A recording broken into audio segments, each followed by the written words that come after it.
ngina nansi inkabi yami la umenkule naye le cula ingoma emnandi awuphakame hayi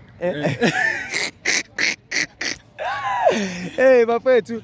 singiyanithanda kakhulu mina ama-artist asedumbe futhi anginaso isitha mina nje yami kumaciko even ngisho kubantu ngisho nakomasipala kanje laba obaba umkhabela nabo mesuli bonke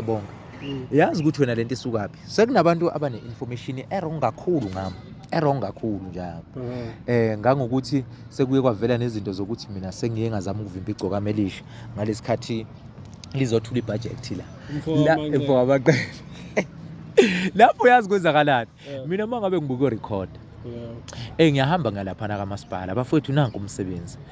since ngingasebenzi nami ngisemphakathini ngicela abafowethu nibongizwele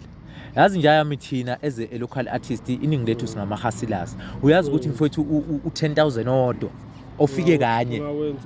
omkhulu mfowethu ukwazi ukuphila uphilise ngisho umndeni wakho yazi ngeke ngibekise nje ukuthi ungakwazi ukuthi uyothatha license mfowethu sinawo ama-talent inkinga imali okwaphusha nje yami uyabona njengamanje kukhona izinto kumele ngiyozenza zidinga imali ngoba nginayo imali ngawo umculo ngoba nginayo imali angizukwazi ukuzenza ende lezo zinto lezo bezongiphumelelisa uyazi nje yami ukuthi uthola ukuthi u5000 uyimali enkulu kakhulu kuwena kutheni ungaqashuka usebenze ube umuntu oshapa mangabe ngifika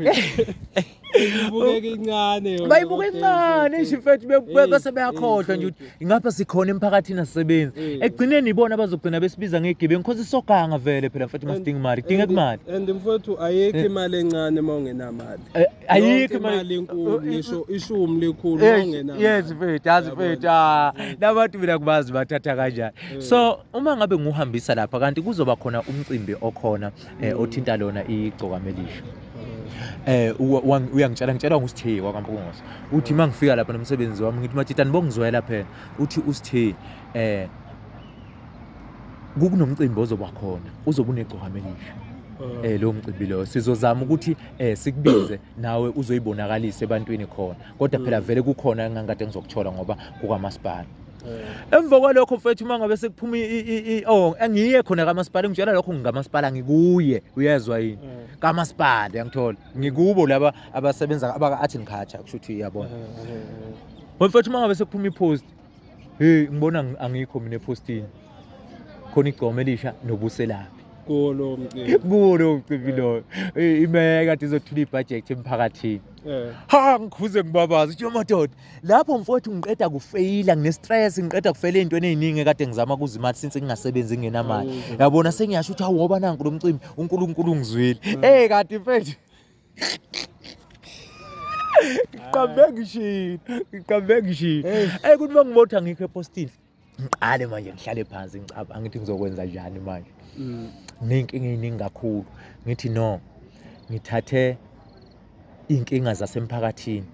ngiyamanise nale budget ngibavezele the way kudliwa ngakhona imali emphakathini kodwa kuba ngazathi kusiza umphakathi while umphakathi ungasizeki noma wona ungacabanga ukuthi usizakele because abanye bacabanga ukuthi basizakele ukuthi bagibele emontweni mahala bayobuka igcoka melisha bafike bathola ama take away baxoxelwa ngemali ukuthi izokwenza ukuthi emva kwalokho ingakwenzi lokho yabo so ngiyabona ukuthi lapha na kamasipala ba-corrupt too much la idumbe lo masipala loya and bakuzonda nje bekuzonde ngempela bekuvalele izintweni eziningi mangabe nje ukwazama ukuvula abantu imiqondo abamfuni umuntu onjalo abamfuni isidala umuntu onjalo